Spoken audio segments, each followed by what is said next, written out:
And now it's time for lefties losing it, starting with the bewildering bishop who turned Donald Trump's church service into, well, an exorcism. And luckily, it's given us plenty of content at the same time. There are gay, lesbian, and transgender children in Democratic, Republican, and independent families, some who fear for their lives. Yes, and see, that is where her crazed rant should have stopped, but sadly, it kept going. I ask you to have mercy, Mr. President, on those in our communities whose children fear that their parents will be taken away, and that you help those who are fleeing war zones and persecution in their own lands to find compassion and welcome here. The left never learn, do they? And look, I've got to say, this just may be my favourite video of JD Vance yet, because the face says it all. There are gay, lesbian, and transgender children in Democratic, Republican, and independent families, some who fear for their lives.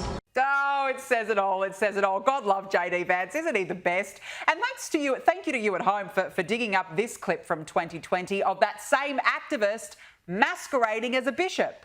It is a message of a call for justice, for swift justice for George Floyd, for systemic justice for all brown and black people who have been under the knee of this country in ways that we have witnessed time and again. I've given up speaking to President Trump. We need to replace President Trump. How this deranged woman was ever allowed at the president's church service needs urgent investigation.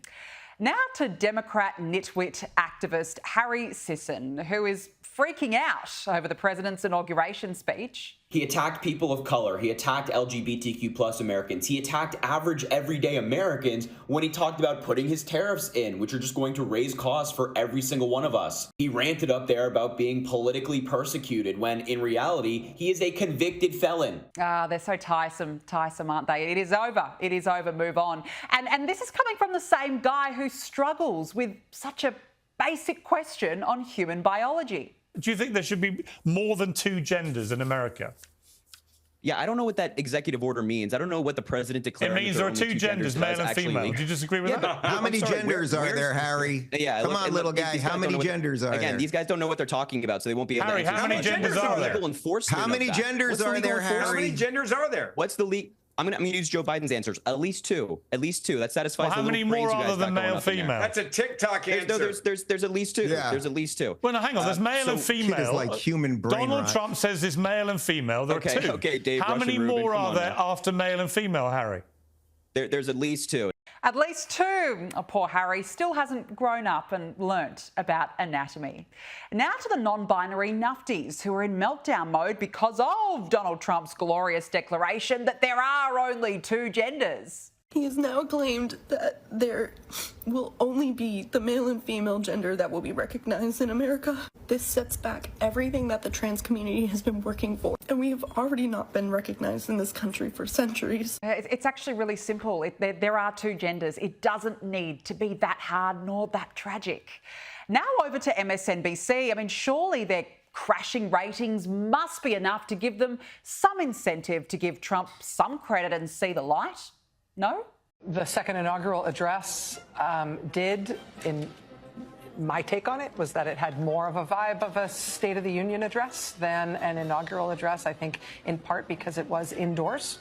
And that made it sort of feel like he was addressing a joint session of Congress, even though he wasn't, even though this was an inaugural address. President Trump spoke in his sort of trademark low monotone, gave his list of grievances. OK, so nothing from Rachel Maddow. Has anybody checked in on Joy Reid?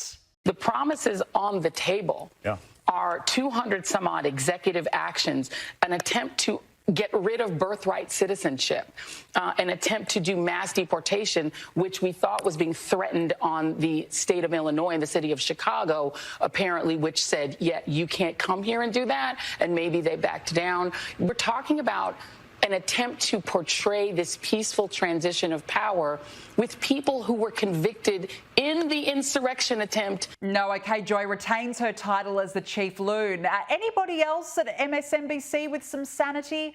No, of course not, because here is Matthew Dowd comparing poor Americans who voted for Trump to poor whites who defended slave owners during the Civil War. The powerful people are trying to segment off the white working class who are getting no benefit from this and will suffer in the Trump presidency. But the same thing is repeating itself in our country again. Now to the lefty hysteria over Elon Musk's gesture at the inauguration, which the depraved are obsessed with calling a Nazi salute. And I just want to say thank you for making it happen. Thank you.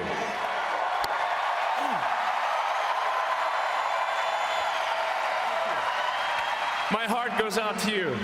Well, here is where it gets a tad awkward. Has anyone heard from Alexandria Ocasio-Cortez on her apparent Nazi salute? Or any of these Dems care to explain their violent Nazi symbolic gestures?